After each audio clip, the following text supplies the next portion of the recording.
disponible sous le barnum. Pour la même raison, parce que notre hôpital ne va pas très bien. On a tous plein de choses à dire, certainement les soignants. On a la chance d'avoir du monde qui s'est déplacé aujourd'hui pour qu'on en parle tous ensemble, pour qu'on réfléchisse et pour qu'on fasse remonter les choses tout là-haut. Donc je pense qu'il y a beaucoup de gens qui sont de la base ici. On vous appelle, si vous voulez bien venir témoigner et échanger avec François Ruffin qui est avec nous aujourd'hui et son équipe. Lors de la première vague au niveau Covid, on était en personnel en plus. Il nous manque, et actuellement, ils nous ont tous supprimés alors qu'on a énormément de Covid. Exactement, il nous manque 2 infirmières et 2 aides-soignantes qu'on avait lors de la première vague.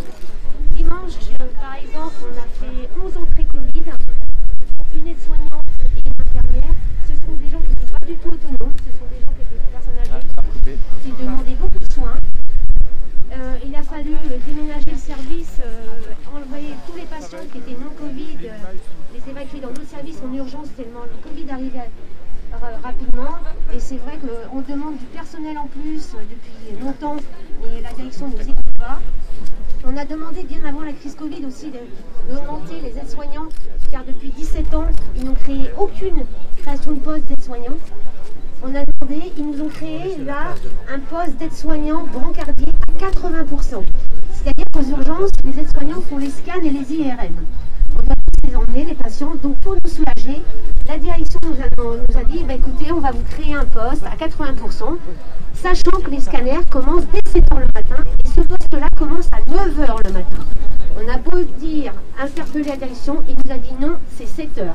Sauf que le problème, un poste à 80%, personne n'en veut. Donc de là, ils ont trouvé une solution, ils ont mis une femme dessus, elle n'a pas eu le choix, c'est un congé parental, donc à 80%, et les autres lignes ne sont pas pourvues parce que personne ne veut travailler à 80%. Et alors que s'ils avaient créé un poste de 7 h, 19 h, on serait à 100%. Je suis ici parce que je vois notre hôpital public disparaître petit à petit. Je suis un petit-fils et fils de résistants qui se sont battus au Conseil national de résistance et qu'on voit petit à petit qui disparaît. C'est une rupture du pacte républicain parce qu'il n'y a pas que la santé, il y a l'éducation. C'est quand même notre socle. Et moi, je voudrais juste un témoignage. C'est les pertes de chance maintenant pour les patients. Moi, j'ai un exemple.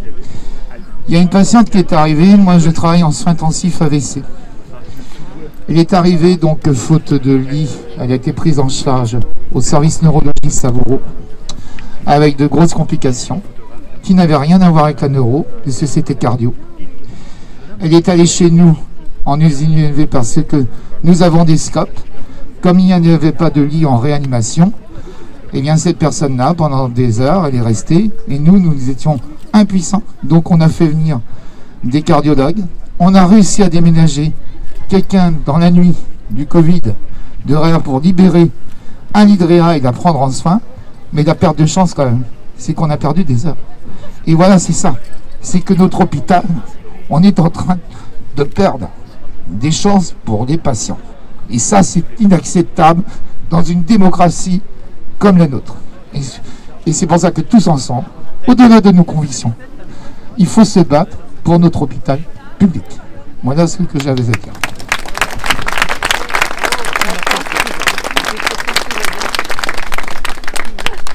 Bonjour, merci Monsieur Ruffin de vous être déplacé. J'avais préparé un grand discours, mais du coup je vais faire quelque chose de bref. On parle beaucoup des soignants, bien évidemment, à l'hôpital, mais il ne faut pas non plus oublier qu'il y a des personnels administratifs, techniques et ouvriers aussi qui travaillent dans cet hôpital. On les oublie souvent, mais sans eux, l'hôpital ne peut plus fonctionner. Et il faut savoir aussi que les secrétaires, par exemple, sont souvent victimes maintenant de violences et d'agressions de la part des patients. Donc c'est aussi de plus en plus dur pour elles de travailler tous les jours. Donc voilà, je voulais faire un petit clin d'œil à ces autres professionnels qui travaillent aussi tous les jours avec nous. Voilà, merci. Il y a deux aides-soignants, 2 postes d'aides-soignants qui vont être enlevés au profit d'une société de bio-nettoyage privée. Et en fait, ça se fait au CHU depuis quelques années, ça se fait service par service. Donc on supprime des postes d'ASH ou d'aide-soignants pour le remplacer par une société privée de bionettoyage. Et nous, ce qui nous embête dans cette histoire-là, c'est que on enlève du personnel qualifié, on enlève du personnel, des ASH qui sont habitués dans les services, qui sont parfois en fin de carrière, on enlève du personnel qui sont qualifiés, qui sont aides-soignantes, pour le remplacer par du personnel qui vont faire que du ménage.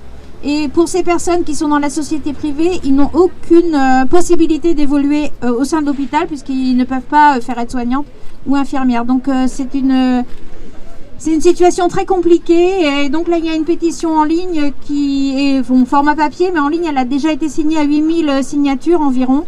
Et donc il faut continuer à la faire signer. Donc là, j'ai le format papier que je peux vous remettre. Voilà. Merci. Force ouvrière, je suis aide-soignante en EHPAD. Déjà pas mal on parlait donc des ASH, des services qui sont externalisés. Moi je voulais parler aussi de nos collègues qui à 40 ans ne pourront plus exercer leur métier. Ça c'est vraiment qui sont reclassés ou licenciés, donc ça c'est inacceptable. Donc je voulais souligner ça et qu'on arrête de passer la finance avant la santé. C'est vraiment ça que je voulais faire passer comme message. Parce que là, on est vraiment dans une situation où l'hôpital, c'est fini dans quelques années, quoi. C'est vraiment catastrophique. Voilà. L'hôpital public sera fini. Donc, voilà. Je me suis permise de vous écrire, moi, à l'Assemblée. Sans réponse. Donc voilà, c'est tout. C'était pour vous dénoncer tout ça, tout le mal-être qu'on a. Moi, j'ai vu des collègues qui se sont retrouvés aides-soignantes, mais inaptes à leur poste du jour au lendemain. C'est pas normal. Et il a fallu un peu se batailler pour qu'en dernier recours, on leur dise « Ah ben non, finalement, vous êtes aptes ». C'est pas logique. Donc voilà. Parce que sur le secteur Malouino-Dinanais, il y a actuellement effectivement un projet de restructuration qui est très important et qui risque de se traduire par la déclassification de l'hôpital de Dinan, avec des conséquences importantes, notamment pour le CHU de Rennes, parce que le bassin dinanais, qui représente quand même 100 000 habitants, le bassin dinanais n'est pas tellement loin d'ici, et le sud dinanais, les gens du sud dinanais, ils n'iront pas à Saint-Malo se faire soigner. Ils viendront sur l'agglomération rennaise. Vous voyez donc les conséquences que ça peut avoir. Donc c'est pendant la crise hospitalière qui sévit actuellement, les restructurations continuent.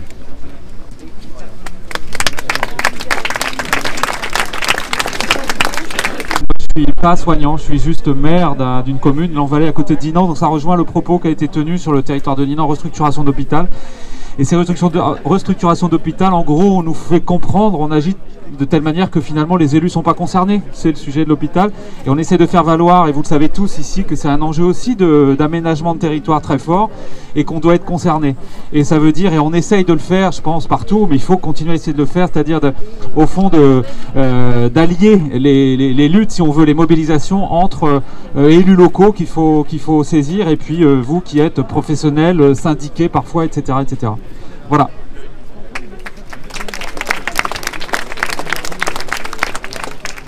Je suis infirmière la prochaine. Moi, je suis tutrice des élèves, donc moi j'ai envie de parler de la formation, parce que plus ça va, plus on a d'élèves dans les services, on a de moins en moins de temps, de plus en plus de malades, de plus en plus d'élèves. Les élèves eux-mêmes sont dans des écoles qu'on surcharge parce que, comme on ne peut plus recruter, ils ont augmenté les effectifs d'élèves dans les, je ne sais plus, au lieu de 150, c'est 180. Il n'y a pas de profs pour ces élèves-là. Il y a des postes en attente. Les profs, ils sont débordés également. Donc de partout, ça explose. Et on est sur du travail à la chaîne. On met des agents pour le ménage, enfin voilà. On revient sur un truc où on sait que ça tue les gens. Mais c'est pas grave, on y va à fond, pas grave quoi. Donc voilà, nous on nous demande toujours plus, on parle des patients, mais on a aussi des gens informés. Si on tue l'hôpital public, où vont se former les gens?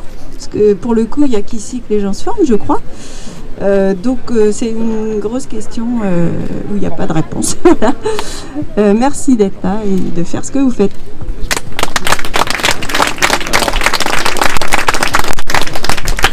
Donc bonjour Yves, délégué sud et adjoint administratif aux urgences à l'accueil. Ce qu'on voulait dire aussi, c'est qu'on a découvert à l'occasion de cette crise que nous étions sous-dotés en lits de réanimation en Ille-et-Vilaine, et qu'il y a eu 2 ou 3 lits qui ont été créés au niveau du CHUC, 4 lits, et c'est absolument insuffisant pour nous ramener au niveau des besoins de prise en charge de la population. En ce qui concerne les urgences, puisque je crois que c'est aussi une thématique qui vous intéresse, tout ce qu'on propose aujourd'hui comme moyen, c'est de renvoyer des gens vers la médecine libérale, et la médecine libérale qui est déjà exsangue et qui n'aura pas les moyens d'accueillir les gens. Donc nous, vraiment, ce qu'il faut, c'est vraiment reposer la question des lits d'aval pour pouvoir accueillir les gens dans les bonnes conditions. Et ça, vraiment, on n'en prend pas du tout le chemin, et on se retrouve avec une souffrance au travail que les collègues ont exprimée et que vraiment on est à leur côté quotidiennement. Donc voilà. Caroline Brémaud, je suis chef de service des urgences de Laval. Je n'ai pas pu être à Laval ce matin. Donc je vais rebondir sur ce que le collègue vient de dire. En fait, pour moi, la problématique, elle est en 3 temps. Il y a la problématique de l'hôpital, il y a ce qui se passe avant, donc l'amont, et ce qui se passe après. Et si on ne prend pas la problématique en 3 temps, on n'y arrivera pas. C'est-à-dire que les fondamentaux, c'est le recours au médecin généraliste, le médecin traitant. C'est le premier recours. Et quand on est dans un désert médical, on n'a pas de premier recours. Donc qu'est-ce qu'on fait ? On va aux urgences. Donc je maintiens l'idée qu'il faut revenir sur la liberté d'installation pour qu'il y ait un juste recours aux soins équitable partout sur le territoire français, et que l'État nous doit en fait ce recours aux soins, et qu'il existe le droit opposable au logement, il faut qu'il y ait le droit opposable à la santé, il faut qu'on se mobilise tous les citoyens, et l'affaire de l'hôpital, c'est pas que l'affaire des soignants, c'est l'affaire de tout un chacun, et qu'on oblige à ce qu'il y ait cet accès aux soins de premier recours de manière simple.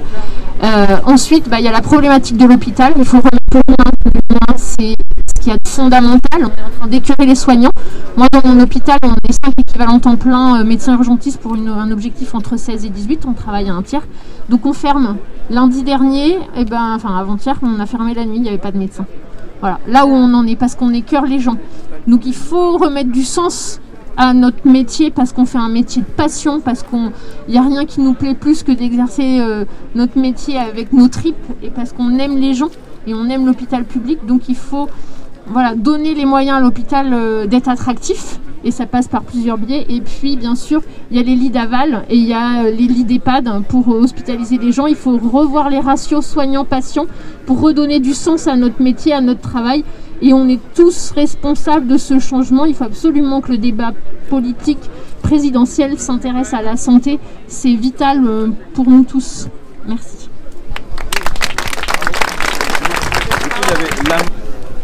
Je suis infirmière à l'UCC, unité comportement cognitif à la Tauvray.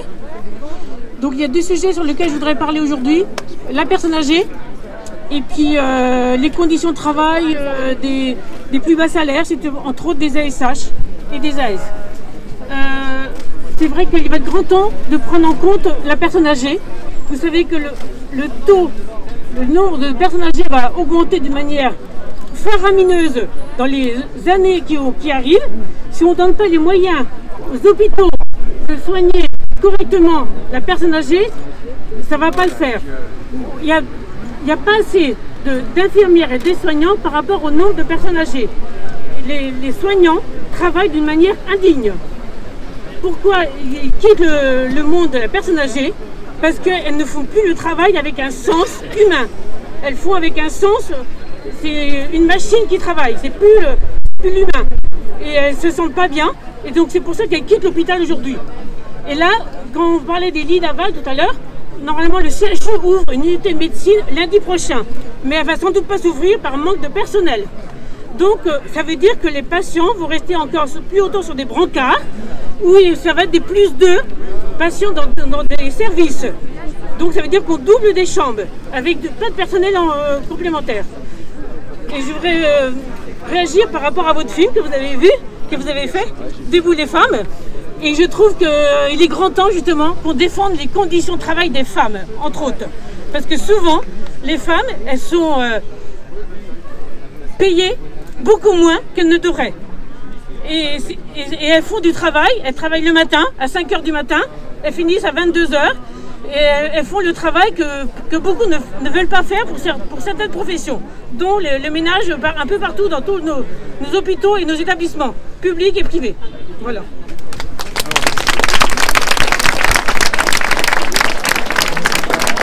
Bonjour, moi je m'appelle Goulven, je suis infirmier à Guillaume Régnier, c'est l'hôpital psychiatrique de Rennes. On est à peu près à 2800 salariés avec les médecins y compris. Je suis également syndicaliste, je suis membre du CHSCT. Il y a plusieurs problématiques. On continue de fermer des lits depuis des années. On reçoit les patients quand on peut. Il y a beaucoup de gens qui restent à domicile parce que il n'y a pas suffisamment de lits d'accueil à l'hôpital psy. Le week-end, quand certains partent en permission, leurs lits sont pris par des gens qui arrivent entre-temps. C'est un jeu de chaise musicale. Ça détériore les conditions de travail. On est dans des structures hospitalières qui font semblant de recruter des aides-soignants et des infirmiers, mais ils ne mettent pas les postes à pourvoir. On se retrouve sous l'effectif minimum de sécurité dans plusieurs unités à plusieurs moments de l'année. Là, depuis quelques mois, c'est catastrophique à Guillaume Régnier. On fait appel à du remplacement hublot, comme il dit. C'est une espèce d'ubérisation du remplacement. Les gens sont fatigués de travailler dans ces conditions-là et fuient l'hôpital. C'était déjà le cas il y a quelques années. Ça s'est intensifié. Les gens prennent des des disponibilités, quittent la fonction publique. Ils ne renouvellent pas leur contrat ou ils vont ils se tournent vers d'autres métiers. Et en partie parce que le management de nos hôpitaux est un peu similaire à celui de Orange, qui a connu un procès il y a 2 étés de cela, et que nos managers ne changent pas. Ça fait des années qu'on alerte là-dessus. Donc il y avait les salaires, mais il y a les lits et le management qui n'ont pas changé. On continue de supprimer des lits, c'est inadmissible. Merci. Moi, je suis le docteur Ali Benali Sabrina. Je travaille aux urgences à domicile à Paris. Alors, je connais un petit peu la région. Moi, j'ai bossé aussi aux urgences de Lannion. Quand j'ai remplacé, j'avais vu une dame avec une sciatique très algique. Et puis, bien sûr, comme tous les urgentistes ici, il y a plein de soignants qui connaissent ça par cœur. Un des chocs est arrivé, il a pris le temps. Et puis, entre la bio, 3 patients que vous suivez, les enfants que vous essayez de faire passer d'abord, et ben, la dame, je l'ai oublié. J'ai oublié de lui prescrire son tramadol.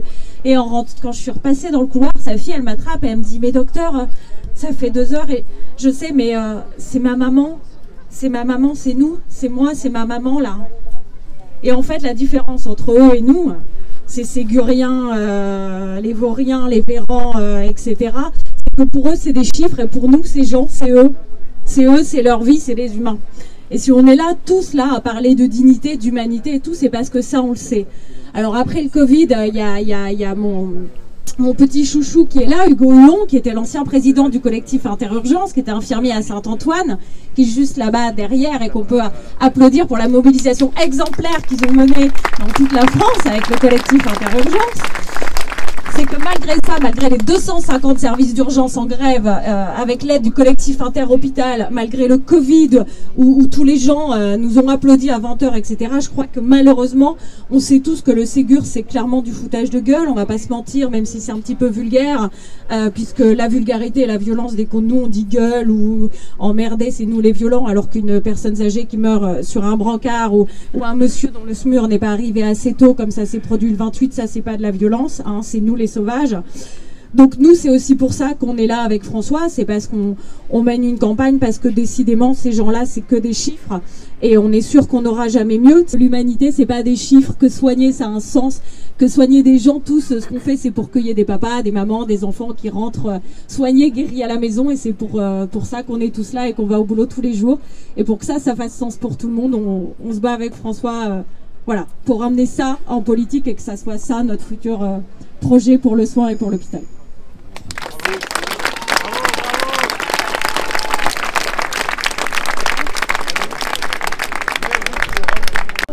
Je suis responsable des urgences et aussi vice-président de SAMU Urgences de France. Je vais vous remettre une liste de 15 propositions que SAMU Urgences de France va faire à l'ensemble des candidats pour les présidentielles. D'abord, vous êtes le premier et je pense que vous avez compris que la santé sera un enjeu important pour cette campagne. J'espère que tout le monde, j'espère que tout le monde, tous les autres candidats l'entendront. Moi, je milite depuis 30 ans pour l'attractivité de la médecine d'urgence, parce qu'on a beaucoup parlé, et je parlerai forcément de la médecine d'urgence parce que c'est mon domaine, mais La médecine d'urgence a été utilisée depuis des années pour compenser un petit peu le manque sur les territoires et l'accès aux soins doit être une priorité pour l'ensemble des concitoyens, des soins de proximité, quel que soit le territoire. J'entendais tout à l'heure le maire de Dinan, mais avant d'être ici, j'étais pendant 30 ans à Châteauroux, qui est aussi un désert médical et qui continue à s'intensifier. Je pensais en revenant ici redonner un peu d'attractivité aux plus jeunes. Et l'attractivité, elle dépend beaucoup de nos établissements, des conditions de travail. Hein. On parle beaucoup de qualité de vie au travail et je crois qu'elle est dure.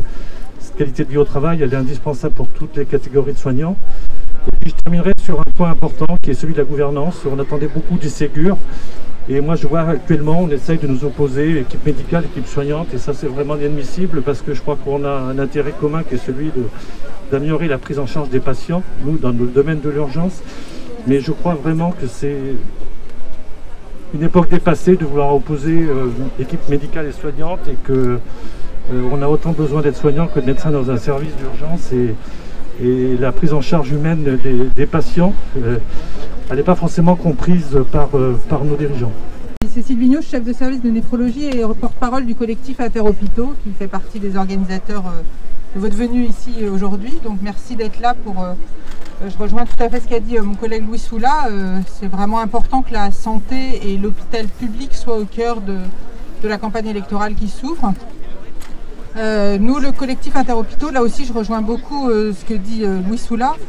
C'est un collectif donc asyndical qui est réuni avec des usagers, des soignants et des médecins, mais vraiment toutes les catégories professionnelles parce que c'est vraiment important de comprendre qu'on travaille tous ensemble en équipe et que, comme l'a dit Louis Soula, la gouvernance depuis 15 ans maintenant essaye d'éclater les équipes et c'est ça qui fait que la qualité de vie au travail actuellement et le sens de notre travail est complètement perdu parce qu'on n'a plus d'équipe avec des grands pôles où on fait bouger les personnels comme des pions, où on augmente les ratios sans arrêt de personnel auprès des patients. Donc quand vous avez une infirmière, une aide-soignante pour 8 patients, on peut s'en occuper correctement. Quand c'est pour 10, ça devient plus compliqué. Pour 12 ou 14, il y a des services ici où la nuit, il y a une infirmière, une aide-soignante pour 25 patients. Je ne vois pas comment elles peuvent répondre aux sonnettes. Et je ne vois pas comment on peut faire un soin de qualité. Le juste soin, on nous assène en ce moment là, mais je ne vois pas comment on peut faire du juste soin et un soin de qualité avec des ratios qui sont comme ça. Donc il faut absolument remettre, le collectif Interhôpitaux se bat énormément depuis 2 ans maintenant avec le collectif Interurgence pour remettre de l'humain auprès des patients et remettre des gens dans les hôpitaux, que ce soit des soignants ou des non-soignants, parce que toute la part non-soignante qu'on nous demande de faire au quotidien, que ce soit les médecins, les aides-soignantes, les infirmières, et bien si c'était des non-soignants qui les faisaient, on aurait plus de temps pour être auprès des malades. Et nous, ce dont on a envie, c'est d'être auprès des malades et de pouvoir répondre. Et les usagers qui sont dans le collectif Interhôpitaux, ils ont envie, comme nous, d'avoir du temps avec eux et qu'on n'ait pas 10 minutes pour faire des toilettes. Comme ça arrive ici comme ailleurs, hein, c'est le collectif national. Voilà, donc merci de porter ces paroles. On a aussi rejoint le mouvement initié par Strasbourg d'une minute de silence pour montrer que l'hôpital public est en train de mourir. Et donc comme l'hôpital public est en train de mourir, eh bien, la seule réponse, puisqu'on ne nous entend pas depuis 2 ans, c'est de faire une minute de silence. Donc j'enjoins tous les gens qui sont là, que ce soit les soignants mais aussi les citoyens qui sont là, à nous rejoindre tous les vendredis à 14 h ici même ou devant l'hôpital Sud et devant pratiquement tous les hôpitaux. Là c'est en train de s'étendre, tous les hôpitaux, pour une minute de silence pour la défense de l'hôpital public. Voilà, merci de votre écoute.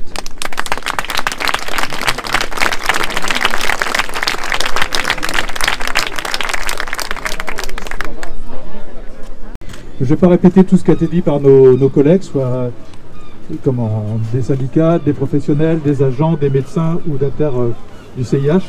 Ce que je veux parler, c'est que je ne suis pas plus en tant que soignant et représentant du personnel de voir des professionnels pleurer, craquer, s'en aller la boule au ventre, avoir eu le sentiment d'avoir mal travaillé, d'avoir mal traité, parce que c'est l'organisation qu'on met en place, on devient maltraitant envers les patients, on devient générateur de violence auprès des familles et des patients.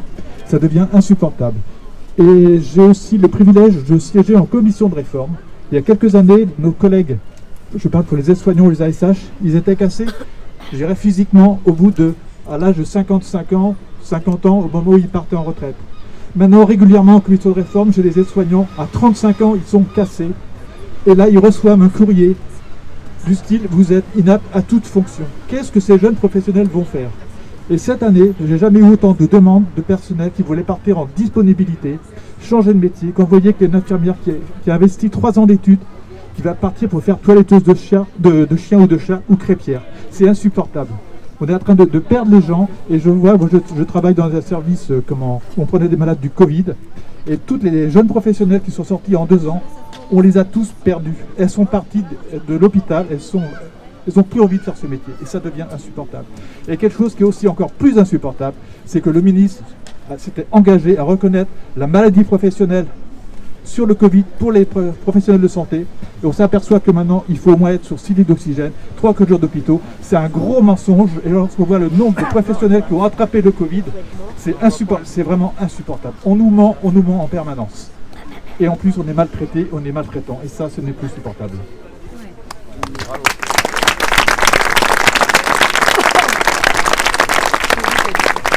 Je voudrais d'abord dire que vous représentez une force dont vous n'êtes peut-être pas conscient, mais en étant tous ensemble ici, si vous êtes ensemble, on représente une force potentielle et une force énorme. Et moi je suis heureux en effet que, bon, on arrive, il y a un micro comme ça, il passe, et quelque part ma fonction d'animateur démocratique fonctionne bien, et on parle de l'hôpital de Saint-Malo, on parle de l'hôpital de Laval, on parle de l'hôpital évidemment de Rennes. Plusieurs choses. Moi, si je viens ici, c'est évidemment parce que je considère qu'il faut mettre l'hôpital, mais il faut mettre la santé, il faut mettre la sécurité sociale plus largement au cœur de la campagne électorale. C'est notre trésor. C'est notre trésor que, qu'importe si le porte-monnaie il est rempli ou s'il est vide, qu'importe si on habite à la campagne ou si on apporte en banlieue, que tout le monde puisse être soigné et à égalité. C'est notre trésor. Et je le dis avec ma naïveté, j'ai cru que la crise du Covid allait sauver ça. On connaît leur projet depuis 20 ans. Leur projet depuis 20 ans, je citais Claude Bébéard, donc, qui était le PDG de AXA, et qui disait, voilà, en 20 ans, on peut changer un système de santé. En 20 ans, il peut y avoir une sécurité sociale publique et des sécurités sociales privées. C'est leur projet depuis la fin des années 90, début des années 2000. Et évidemment, quand on voit arriver Emmanuel Macron avec tous ses conseillers, on sait vers quoi il veut aller, ce que faisaient grosso modo les gouvernements précédents. Et paf, il y a un coup d'arrêt qui est le Covid, qui est à la fois évidemment un drame, mais qui est aussi peut-être une chance pour nous de se dire, au moins, on va sauver ça. Et je dois avouer que j'y ai cru. Je veux dire, les discours de Macron sur la reconnaissance de la nation tout entière aux soignants, ces héros en blouse blanche, il y aura un après pour l'hôpital, nous aurons un grand plan d'investissement avec ma candeur, mais j'ai cru à ça. Le reste, bon, mais ben, au moins là-dessus, ça a été fait avec tant de solennité, dans un moment de telle gravité pour le pays. Je me suis dit, au moins l'hôpital, on va le sauver. Et la Sécu avec. Et on va être à égalité sur ça. Et c'est quand même pas rien. Et donc il y a le Ségur, les 183 € pour les soignants, évidemment on les prend. Mais je vois d'emblée moi que ça ne résout pas l'essentiel. L'essentiel, j'en avais discuté avec Sabrina avant, j'en avais discuté avec Hugo, j'étais allé par exemple à l'hôpital de Saint-Nazaire, et aux urgences de l'hôpital de Saint-Nazaire, avant la crise Covid, il y avait déjà des brancards partout dans les couloirs. Du coup, ils avaient mis des brancards aussi dans la salle d'attente. Du coup, comme ça débordait aussi de la salle d'attente, ils en avaient mis dans un bloc Algeco qui se trouvait dehors. Et j'ai interrogé la chef de service. Déjà, vous savez, quand des chefs de service viennent s'adresser à un député de la France Insoumise, c'est qu'il y a un problème. Bon. Et elle me dit, eh bien, écoutez, moi je me lève, quand j'arrive le matin, c'est pas en me demandant alors monsieur machin comment il va, est-ce qu'il guérit et puis tout ça, mais c'est qui je vais pouvoir mettre dehors. C'est-à-dire l'obsession de faut que je récupère du lit, faut que je récupère du lit. Et il y a un tel, oh bah lui il a trop de trucs, il a des problèmes aux dents, il a des problèmes au cœur, il a des problèmes partout, il m'embolise mon hôpital.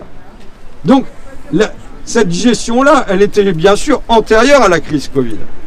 Dans la crise Covid, on se dit, bah voilà, on va reconstruire autre chose ensemble. Et paf, premier plan de sécurité sociale de l'année dernière, juste après la crise Ségur, après le Ségur, qu'est-ce qu'ils votent?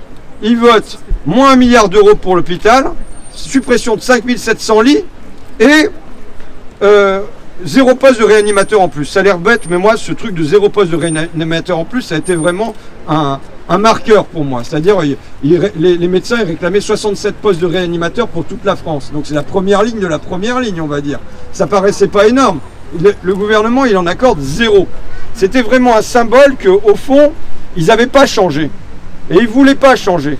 Que le Ségur était une forme de concession faite parce qu'il fallait bien donner un truc, mais sur le fond de l'orientation, c'était la pingrerie qui demeurait. La pingrerie, là, je l'ai entendu dans vos témoignages, c'est la pingrerie quand on file un poste d'aide-soignant, on va filer un poste d'aide-soignant à 80% qui ne correspond pas aux horaires, on va continuer à les gratter pour que les agents d'entretien ils soient externalisés, pour qu'on n'ait pas de 13e mois payé, ou je ne sais pas trop quelle prime, ou pas des salaires minimums, et enfin, voilà. Pour que ce qui est de la reconnaissance professionnelle de la maladie professionnelle du Covid, ça ne soit pas fait. Enfin, on est dans le grattage, ils viennent gratter sur tout. Alors que bon, on a eu du quoi qu'il en coûte. On a eu du quoi qu'il en coûte pour les entreprises. Prêt garanti par l'État et chômage partiel. Et je ne le conteste pas. Mais on voit bien que quand il s'agit là de l'hôpital, on est dans tout sauf le quoi qu'il en coûte. Et moi, ce que je viens faire, la tournée que je fais là, alors sachant que moi je l'ai faite dans mon coin, je suis allé à Péronne par exemple, donc vous ne connaissez pas Péronne? Il y en a qui connaissent Péronne, c'est bien. À Péronne, les soignants ils me disent, mais quelque part le Covid a été pour nous une parenthèse enchantée. Parce que au moins on nous a laissé soigner, on nous a laissé faire notre métier, on nous a laissé travailler. Et aussitôt après, qu'est-ce qu'on vient nous dire? Plan de retour à l'équilibre, restriction budgétaire dès qu'on veut commander des compresses. Et donc finalement, ils se retrouvent à nouveau entravés dans leur métier. Et il y a un témoignage qui m'est donné à Péronne et qui revient à ce que j'ai entendu ce matin à Laval. J'étais à Laval et il y a une soignante qui vient me dire, bah regardez, dans le service d'urgence derrière, il y a une personne de plus de 80 ans. Elle est sur un lit, on lui a décoté un lit, mais dans un couloir depuis dimanche. Donc ça fait 3 jours. Ça veut dire que pendant 3 jours, elle allume la lumière dans les yeux, qu'elle ne peut pas dormir la nuit. Enfin, voilà comment on accepte de traiter des malades âgés. Et à Péronne, le gars qui me rapportait grosso modo le même témoignage, me dit mais est-ce que moi j'ai envie de traiter mes parents ou mes grands-parents comme ça? Et donc je pense que là, c'est ce que j'appelle l'essentiel. Sur quoi j'ai changé déjà avec la crise Covid. L'essentiel, c'est quoi? C'est une déchirure morale. C'est-à-dire, on est formé à bien traiter les gens, à les soigner, et on quitte le travail le soir en ayant le sentiment de les avoir maltraités. Ça produit quelque chose au niveau du cœur. Je dis cœur parce que qu'est-ce que j'ai entendu comme mot? J'ai entendu écœurement. Et qu'est-ce que je lis dans tous les papiers sur les soignants? Je lis le mot découragé. Et je crois qu'au fond, avec le budget de la Sécu l'année dernière, c'est comme s'ils avaient d'une part diminué la digue matérielle, c'est-à-dire qu'évidemment, aujourd'hui, ce n'est pas une vague, le Covid à l'hôpital. Hein. C'est pas ce qu'on a eu sur la première vague du Covid. C'est pas si énorme que ça. Mais compte tenu de la baisse de la digue, bah oui, une vaguelette est à même de déborder ça. Donc ils ont diminué la digue matérielle, mais je crois que de manière plus importante, ils ont diminué la digue spirituelle. C'est-à-dire que les soignants, ils se sont dit, mais si c'est pas maintenant, ça sera jamais. Si c'est pas maintenant que les promesses elles sont tenues, que vraiment on va faire un effort pour qu'on puisse faire notre métier correctement, ça sera jamais qu'on pourra le faire. Et dans ce métier correctement, moi j'entends surtout la disparition du temps, le rapport au temps, le fait qu'on doit faire son métier avec un œil sur le chronomètre. Alors c'est vrai pour les auxiliaires de vie sociale qui sont dans mon film, qui doivent s'occuper des personnes âgées en ayant 20 minutes pour les sortir du lit, les nettoyer et en badgeant à l'entrée et à la sortie. Mais au fond c'est le même processus qui est en cours à l'hôpital. Les soignantes me racontent comment au moment de quitter un patient, elles y vont en marche arrière comme ça parce que le monsieur veut continuer à leur parler, parce que peut-être qu'il ne voit pas tant de monde que ça, mais elles y vont en marche arrière pour bien faire comprendre que bon, bah, elles sont obligées de mettre fin à la conversation.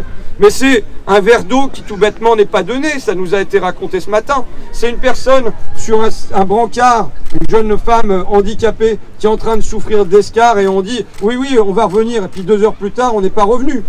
C'est ce qui nous est raconté sur une personne qui souffre de sciatique et à qui l'injonction, ce que tu racontais Sabrina, n'est pas donnée. Et je pense que l'essentiel pour moi qui disparaît, du coup on va réduire le métier, va se réduire à des actes.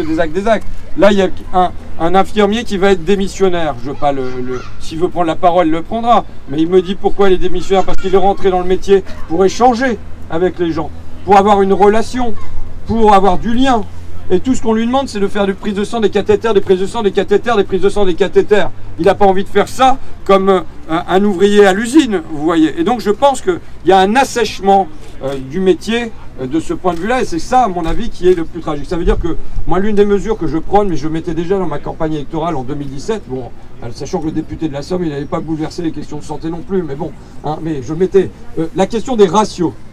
Je me suis bagarré, on a gagné là, un conflit à Amiens sur la présence des sages-femmes en salle d'accouchement. Qu'à la place qu'il y ait une sage-femme, il y en ait deux. Et je pense qu'il y a une question centrale sur les ratios. Alors je mettais en 2017 une étude parue dans The Lancet qui montrait qu'avec une infirmière pour 6 soignants, si on passait à 7 soignants, on augmentait de 15% le taux de mortalité. Si on passait à 8 soignants, on aurait augmenté encore de 15%, et ainsi de suite. En France, à l'époque, on était à une infirmière pour 13 soignants. Soigner. Ah pardon. Vous avez compris? Oui, augmenter les soignants. Que je reprenne. On veut bien augmenter les soignants, nous. D'accord, bon, d'accord. Donc une infirmière pour 6 patients, 7 patients, 7 patients. Et donc, en France, on a une pour 13. Et là, il y a une étude qui est parue toujours dans The Lancet et qui fait écho à une enquête menée en Australie auprès d'hôpitaux qui ont diminué encore, qui sont passés à 1 soignant pour 5 patients. Et ça montre que non seulement le taux de mortalité diminue, mais qu'en plus ils parviennent à faire des économies. Ils parviennent à faire des économies. Pourquoi? Parce que les patients reviennent moins à l'hôpital. Vous voyez? Et donc quand ils sortent, ils sont vraiment soignés. Alors pas forcément guéris éternellement, hein, ça n'existe pas ce genre de choses-là, mais ils sont vraiment soignés. Et donc je le dis parce que tout l'enjeu est de faire sortir la calculette de leur tête. Il faut des gens qui gèrent pas. Là, on est en train de parler de l'essentiel. On est en train de parler de la santé. On est en train de parler de la vie. Est-ce qu'on peut vivre ou est-ce qu'on ne peut pas vivre? Tout ça ne peut pas se faire avec un regard permanent à la fois sur le chronomètre et sur la calculette. Et c'est ce qu'ils font. On relie un rapport de la Cour des comptes. Et pourtant, il y a comptabilité à l'intérieur. Qu'est-ce qu'il dit, ce rapport de la Cour des comptes qui vient de paraître là? Il dit, au fond, en 2020, le gouvernement n'a pas réorienté sa politique de soins. Il n'y a rien eu de mis comme moyen nouveau en soins critiques et ainsi de suite. C'est le rapport de la Cour des comptes qui le dit. Donc voilà, moi ce que je pense qu'il nous faut voir la question du soin. Alors on nous disait, il y a l'amont, il y a évidemment les médecins généralistes, qui est une question que moi je ne connais pas dans mon coin, donc ça me permet, c'est pour ça que je voyage aussi, c'est pour découvrir, on n'a pas la même acuité de déserts médicaux. Mais je pense qu'il faudrait regarder un continuum du soin avec évidemment la médecine scolaire, avec la médecine du travail, c'est-à-dire tout ce qui est, moi je porte une grande attention à ce qui est la médecine préventive. Évidemment, il faudrait le faire en lien avec les auxiliaires de vie sociale aussi, qui passent chez les personnes âgées et qui quelque part sont dans une relation de soignant. Il y a un ambulancier qui est venu, un brancardier qui est venu m'interpeller en disant finalement nous aussi on a une mission de soignant. Donc je pense qu'il faudrait que la relation aux soins elle soit vue de manière beaucoup plus générale. Ici on est dans une grande ville. Qu'est-ce qui se passe?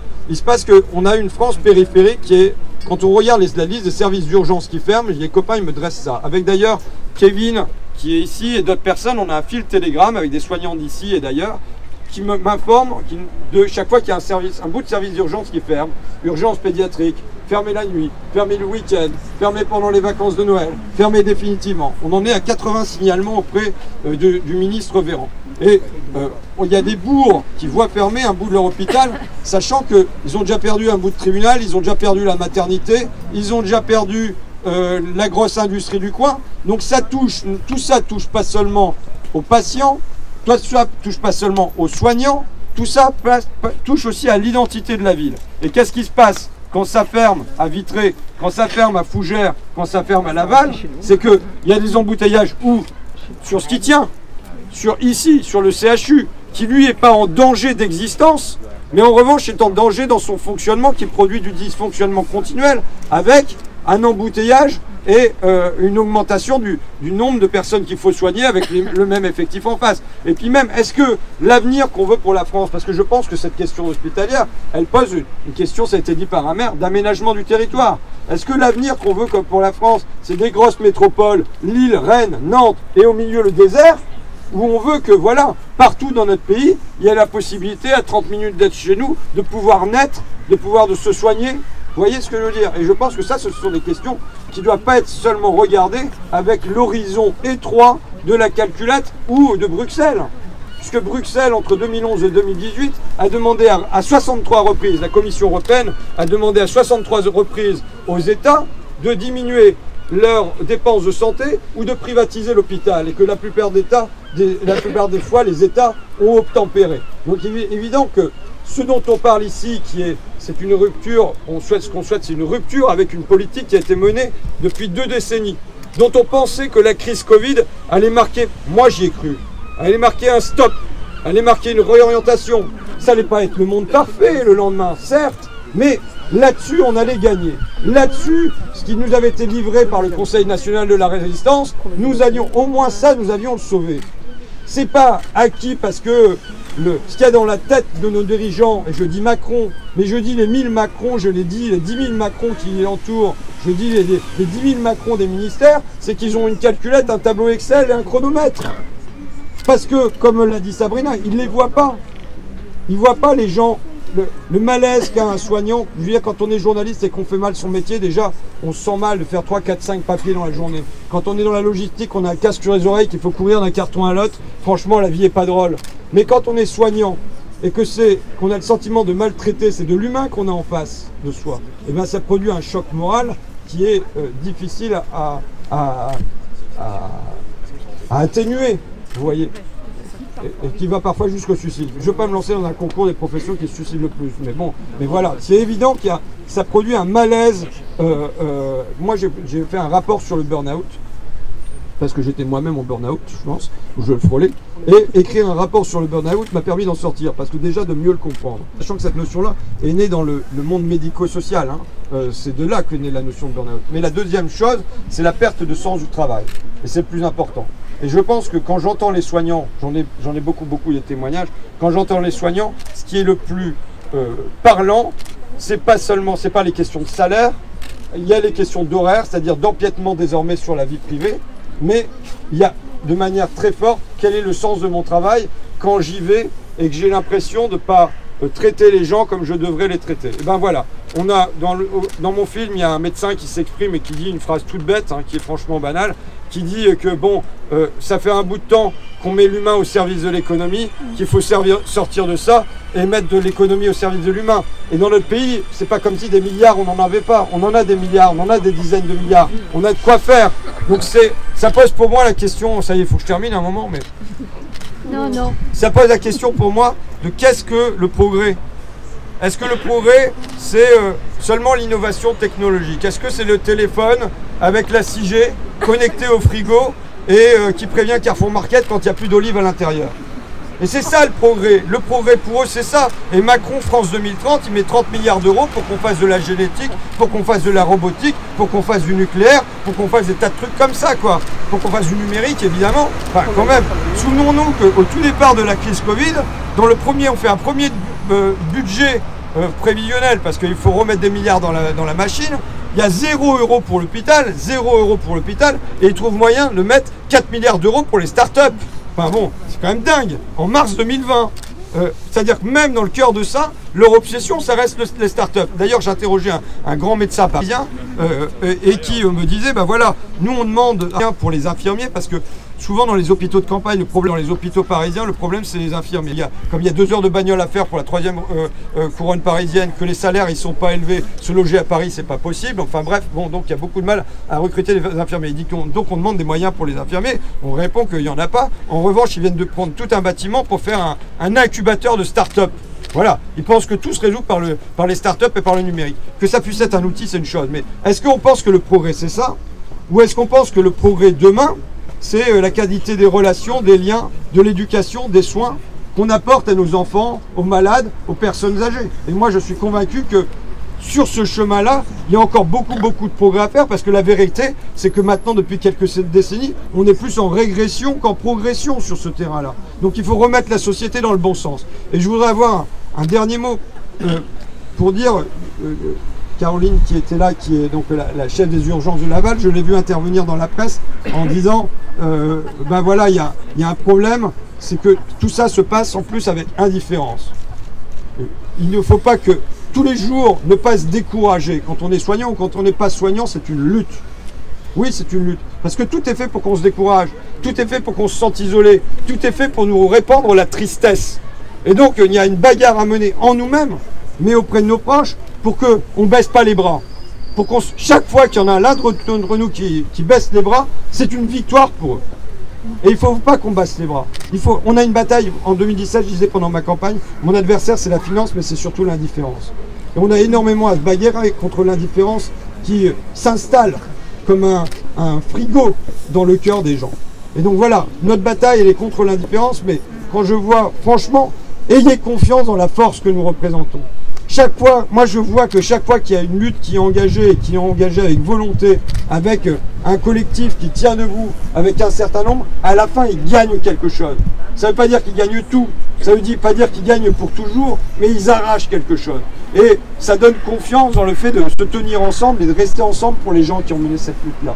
Et vraiment, voilà, que ça soit sur les urgences de Rennes ou sur les urgences, les services des hôpitaux alentours, ou même du soin en général, vous savez, moi je veux pas que la psychiatrie parle pour la psychiatrie, la gériatrie pour la gériatrie, les urgences pour les urgences, les auxiliaires de vie sociale pour les auxiliaires de vie sociale. Si on fonctionne comme ça, on est cuit. C'est ce qu'ils veulent. Ils nous veulent séparer, chacun dans sa spécialité, son couloir étroit, avec des œillères au bord, parlant pour nous-mêmes ou pour nos trois collègues. Non, rendons-nous compte de la puissance de ce que nous avons construit depuis un demi-siècle. Malgré tout, malgré leurs attaques, on a construit un continent immense. Ce continent du soin, ce continent du lien, ce continent de l'éducation, c'est une masse, surtout féminine, mais c'est une masse énorme de métiers qui ont émergé. Et il faudrait nous faire croire que les métiers d'avenir, c'est le numérique. Mais non, les métiers d'avenir, c'est vous. Ce qui va continuer à émerger, c'est vous. C'est les métiers du lien, c'est les métiers du soin, c'est les métiers de l'éducation. Mais simplement, comment ils vont émerger? Est-ce que ça va être émerger en faisant de la pré-grouerie, en faisant des bricolages, dans des petits bouts, en précarisant les gens, en les décourageant, ou ça va émerger comme un projet de société dont nous pourrons être fiers ensemble? Et moi, mon but, c'est qu'on porte ce projet de société-là, dont on puisse être fiers ensemble, qui avait pour titre, et moi je le revendique toujours, tout simplement l'humain d'abord. Voilà, je vous remercie. Merci.